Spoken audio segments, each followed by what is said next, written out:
So today we have the smart way to build wealth through real estate. Amazing. And starting with this subject, I would like to know, why does the buy and rent strategy remain so attractive in today's real estate market?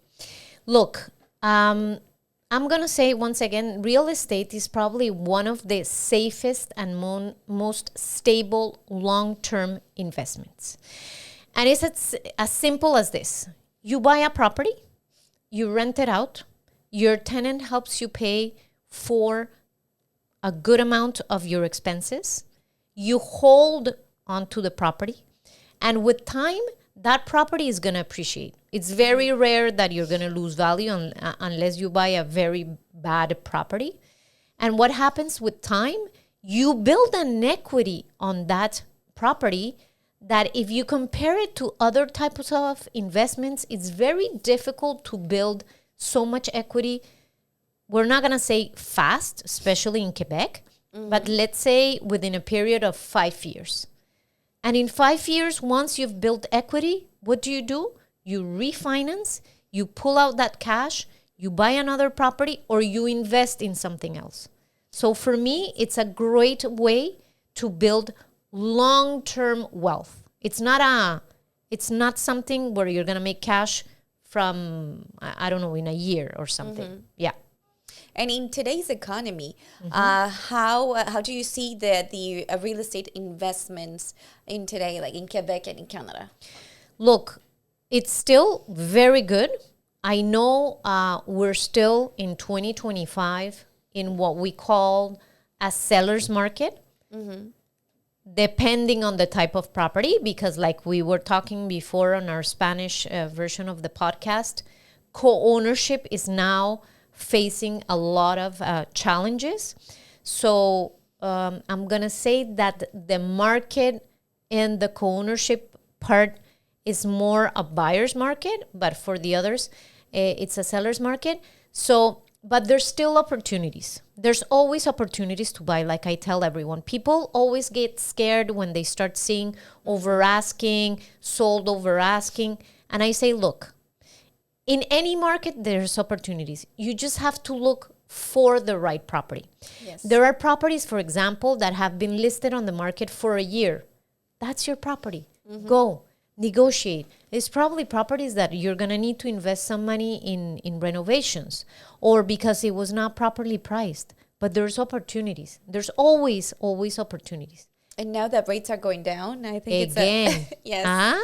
I know. As soon as we got the announcement, Yes. My last week was crazy again. For real. Yeah. Amazing. Yeah. And what are the most important factors to analyze before buying a rental property, location, a property type for tenant profiles? Those three things are very important, but I'm going to start to say that location is always key. The principle in real estate is always location, location, location. If you're well located, you're always going to have tenants. So that's number one. You want to be close to universities, hospitals, where you know there's always going to be a high rental demand. Now, the type of property is also very important in the sense that depending on what you're investing in, you're going to have a different type of tenant. I personally, and I've repeated it many times, I prefer to invest in properties that are smaller in size. So studios, 3.5, whether it is a condo, whether it's a plex with certain amount of units. I am not very keen on buying, I don't know, for example, condos that have 3 or 4 bedrooms. Yeah. And the reason is very simple, and it's because the type of tenant that is going to come live in a property that has 3 or 4 bedrooms is probably somebody that is not looking to move in a very long term. And having a stable tenant is good, but at the same time, it makes it difficult for you to increase the rents and to catch up to market value. So, and here we're not talking about being unfair to tenants. Yeah. I'm not talking, this is not this is purely investment wise. So you want a little bit of rotation of tenants. So that is going to be easier when you have smaller units. I know that there are a few property owners that say that they want to rotate between the years of like 3 years or from 3 to 5 years to rotate the tenants. Is that something that it's known and common into the property market? Well, when you have smaller units, that is the natural cycle. Okay. Because normally people that rent in studios and in 3.5s is single people, so they get married, they want to move out, or if it's a couple, they have kids, they want to move out. So when you have bigger units, that's not the case. Now, you can't really, as a property owner, you can't really say every 3 years I want to change my tenant, because you can't do it by law. Okay. So the only way to kind of have that rotation is by having smaller units. Interesting. And what are the most common mistakes new investors make when they're buying their first rental property? Not calculating, underestimating costs and maintenance costs. People sometimes when they start to invest, they don't realize it's not only the mortgage that you need to pay, you also need to pay property taxes, municipal taxes, school taxes, you have to have an insurance, and you do need to put a little bit of money aside for maintenance of and repair. When you have a tenant that moves out, you're going to have to patch the walls, you're going to have to paint the condo, you're going to have to redo the silicone in your bathroom. So when you don't do the proper calculations, then it means you did not calculate properly the return on the investment. So forgetting all of this, when you go for bigger buildings, it's not only you do have to, and financing wise, the bank is going to do this evaluation. You do have to have a certain percentage for vacancies. So think that your unit is going to be vacant. In residential, we do like a 3 to 4% allocation to that amount. So let's say if your rent is $2,000, 3 or 4%, you have to deduct it because that's for vacancies. If it's not vacant, good for you. But if it is, you have that in your calculation. You do have to calculate, for example, maintenance and repairs. Like I said, you do have to calculate an amount for a concierge.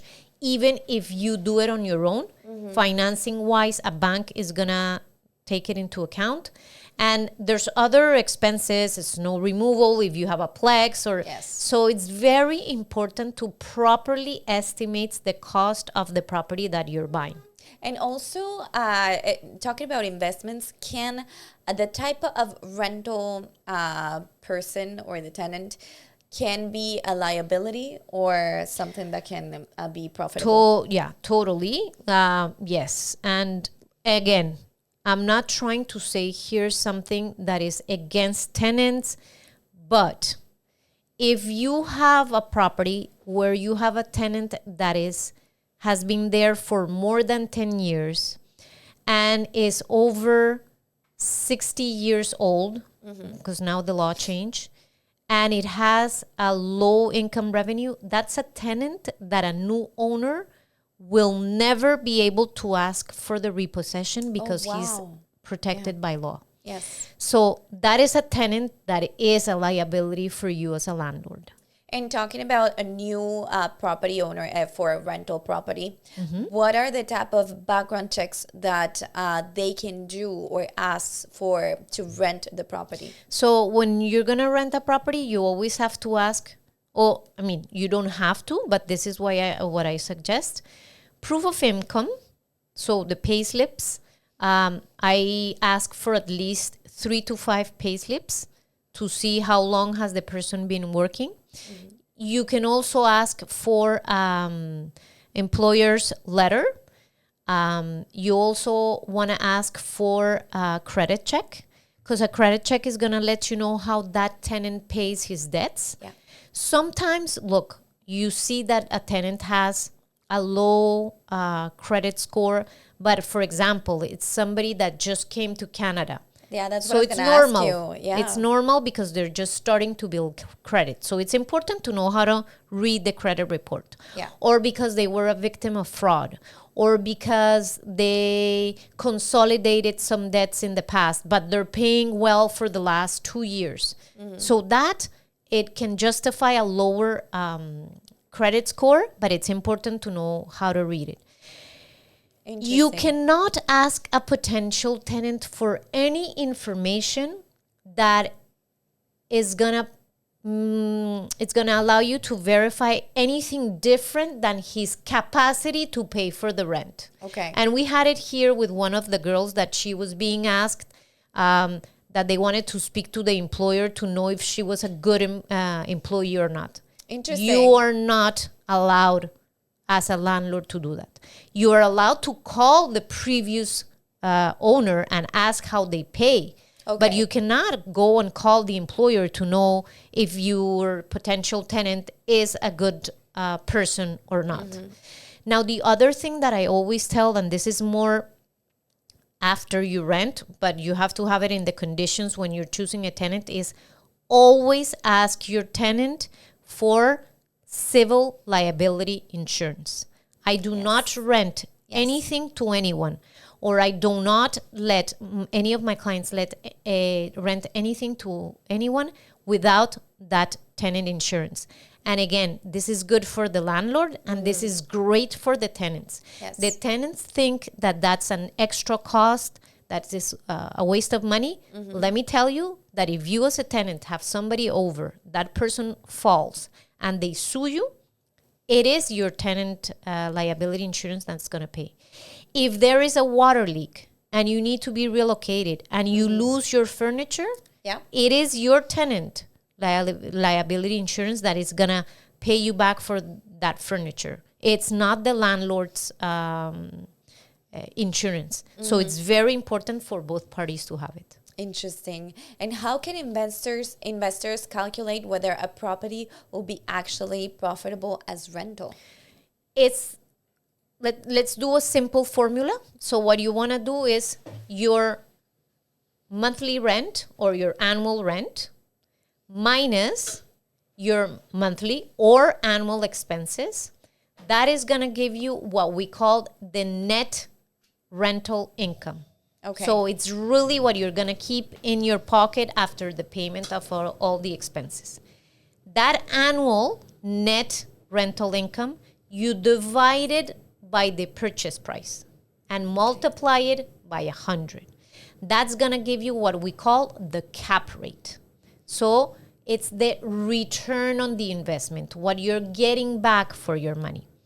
If that percentage does not cover at least the interest of the mortgage, it's a kind of a bad investment. Interesting. So you should be looking at returns on the investment of about 4 to 4.5% now, according to the rates that we have now. Mm-hmm. Now, you can have a bad return on the investment, but if the building, for example, is really cheap and the units are vacant, well, it's an opportunity to optimize it. Mm-hmm. But if the units are vacant, so it's not a simple answer, but let's say it's gross income minus expenses gives you net income divided by purchase price gives you the cap rate. It sounds complicated, but it's not. But I think with your advice, it makes it easier. Yeah. And also what the type of the investment and the type of property that they can purchase as well. And which type of properties tend to offer the best rental return? Is it condos? Is it duplexes or multifamily buildings? Financially speaking, the what we see, it's always that multifamily units are the ones that are going to give you the best return on the investment. Why is that? Because the purchase price per door is going to be lower. Okay. So 5 units and up. Okay. Now, 5 units and up, you might not be able to buy it at the beginning.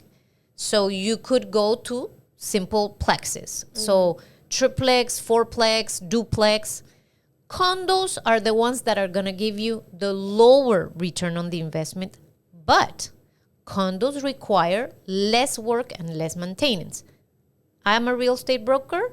I only buy condos. I'm a very lazy person in the sense that, not lazy, I work a lot, but in the sense of I don't want to be dealing with quotes to change the roof of my duplex. I don't want to be dealing with, in the condo, I pay my condo fees and I have the money aside.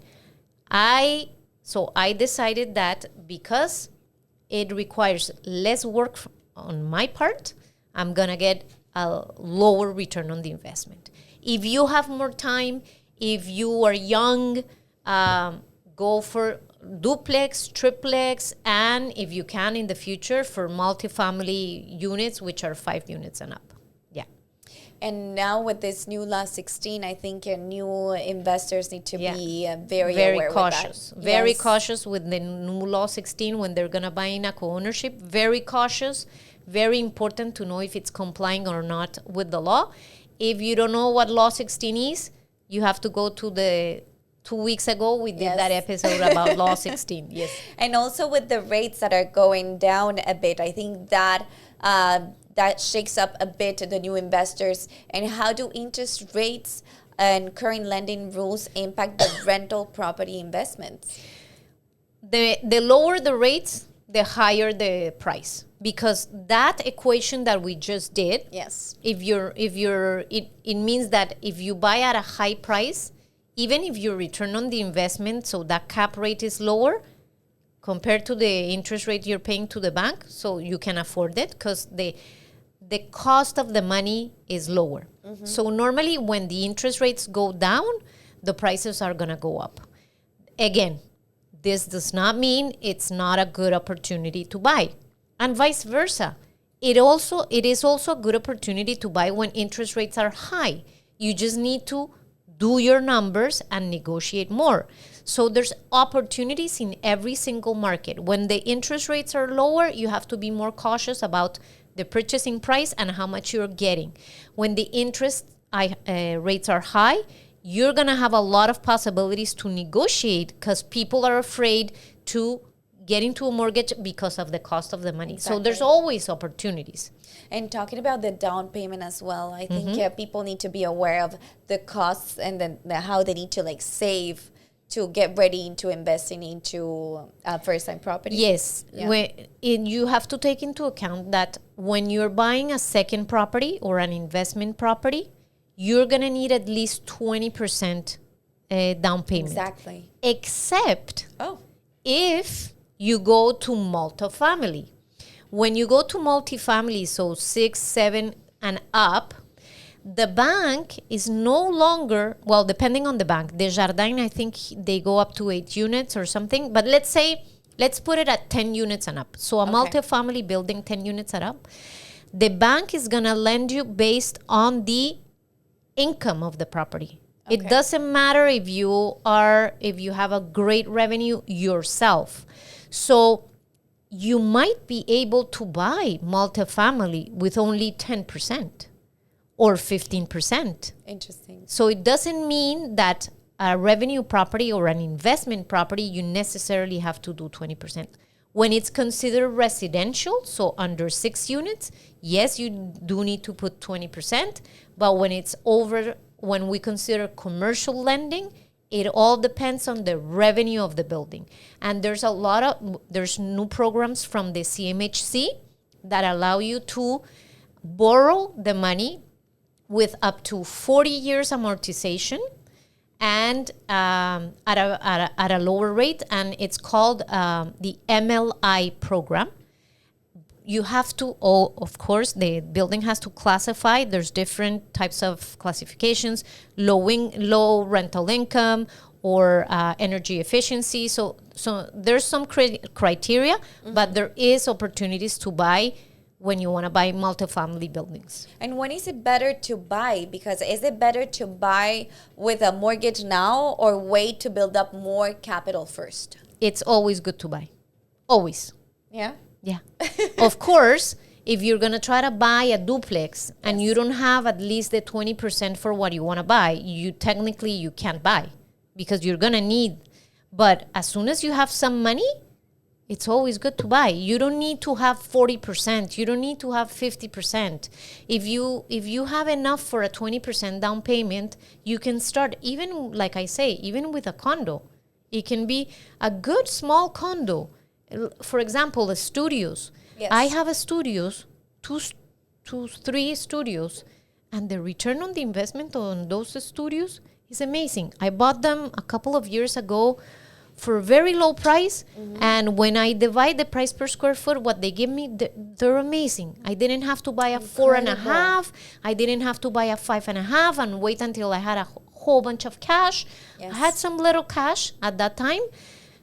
It's been a couple of years when I bought those studios, but I started like with smaller things. Amazing. And what role a real estate broker play in helping someone invest successfully in a rental property? Well, it's going to help you do all of these numbers, that if you don't know how to really evaluate what is the real potential or the real net income of a property, a good real estate broker is going to help you identify that. They're going to help you, for example, telling you, look, you're buying the wrong type of property according to the neighborhood. If you're in a student neighborhood and you're buying, I don't know, a house, well, it's probably going to be better to buy a condo. They're going to be able to give you comparables on how much you can get for your rental. Because you might think, for example, oh, I'm buying this duplex and I can get this amount and this amount. Your broker can show you with comparables, hey, this is what realistically you're going to get for this unit and for this unit. So there's a lot of added value when you work with a broker. And I know, like I say always, with a good broker. That's what I mean. That's what I was thinking, because it depends on the broker, the type of experience that you get and the type of information and knowledge that you get. I know. And I know people, a lot of people have bad experiences with realtors. It is unfortunately something that has happened with our profession. But like I've always said too, when you have a good realtor by your side, you understand the value, you keep doing business. I've met clients that for years were doing transactions on their own. Yeah. And until they made a big mistake and they saw what the added value of having a good realtor, they kept working with me, or how they see we can negotiate or give you additional information and insights about what you're going to buy. Totally. So it is, of course, like I said, look, I'm not going to say we're all perfect, we're all great. Like in any profession, there's good and bad, and that's why it's important that before you commit to a real estate broker, that you do your due diligence and you speak to them and see how they work. Exactly. Yeah. And what is the biggest fear that stop people from buying their first rental property? That they're going to lose money. Of course. That they're going to lose money. Yes. But I was thinking this morning, I'm like, if somebody comes to people and tells them, hey, you can double your money with crypto within a week. People don't even read, don't even think. Here you go. They give 1,000. Oh, it's only 1,000, 2,000, 5,000, 10,000. And they're not afraid. They don't look, they don't read. But on the other side, they're really afraid to buy real estate when it's something that it's tangible. What is the worst thing that can happen? You sell what you bought, right? In stocks, in crypto, in all of these things, in those pyramids where if you sell this, then you have other people underneath you and you have more. The pyramid schemes. Oh my God. Nobody asks anything and they invest money. And when you add what people invest in those things, they could probably have money for a down payment. That's so true. But I think people, from what I heard, is that some people get afraid of the tax cuts that the government can get and grab from the properties. Yes, there's no way to make money without paying taxes. I always tell people, if the government sends me a bill of $1 million in taxes next year, I'm going to be very happy, because that means I probably made 1 billion. Yes. So taxes are proportional to what you make. So, and with anything, if you make money, unless you do cash, which is, I'm not saying that's good. Please don't hang me after. But unless anything, look at what's happening with doctors now, that they're gonna get taxed if they don't do a whole bunch of other things. So Exactly. They're and planning to leave. in real estate, there's a lot that you can expense. Yeah. The interest on your mortgage, your municipal. So that's another thing. People, if you get $2,000 of rent, what you declare to the government at the end of the year is not those 2,000. It's that minus the interest you paid on your mortgage, your municipal taxes, your school taxes, your condo fees, your insurance, your repairs. Yeah. So it's a win-win, in It's my so true. opinion. It's true. And I think without that, those advice, people wouldn't know. Yeah, exactly. Yes. Exactly. And talking about advice, the last question would be, what advice would you give to someone who wants to start building a rental portfolio but doesn't know where to begin? Call me. Call me and start now. Like, look, if you have questions, ask questions. There's a lot of people out there. A real estate broker is not going to charge you for a consultation. Yes. You say, hey, do you have, of course, it's not going to be an extensive consultation on how to do your taxes and that, but 30 minutes on the phone. What are your fears? What are you looking? What do you have? What are you doing with the extra money that you have? Exactly. 30 minutes, ask. Like in anything in life, ask. And don't let the fear and don't let the urban myths of people that are saying, oh, this is bad, this is not the good time, this is like, there's a lot of posts on social media that say, in 2025 we think properties are expensive, but if we go back to 2020 we thought properties were expensive, and that's gonna be like that. So my biggest advice is, don't just let people dictate what you do. Ask. And some people don't even know that with their lifestyle and how they are planned their lives, they can turn that into a profit. And I think when you have a good advice and just to lay out what you have, and if you have already a property, how can I buy a property that it can be rentable or profitable? Look, I'm gonna make a confession. I'm very bad at saving money. Yeah. If I have money in my bank account, I wanna spend it. So the way that I have built what I've built, not that I'm a millionaire or anything, but whatever I've built, is through mortgages. Because once I get the commitment of the mortgage, I know the bank is going to take that money away from my bank account and I cannot spend it. And once I see that, for example, my first properties, the mortgages were really small now, what did I do? I refinanced, took the equity out, put it towards another property and others towards mutual funds. My mortgage went up again, and then I started saving. Like, it's a forced way to save. Yes. For me.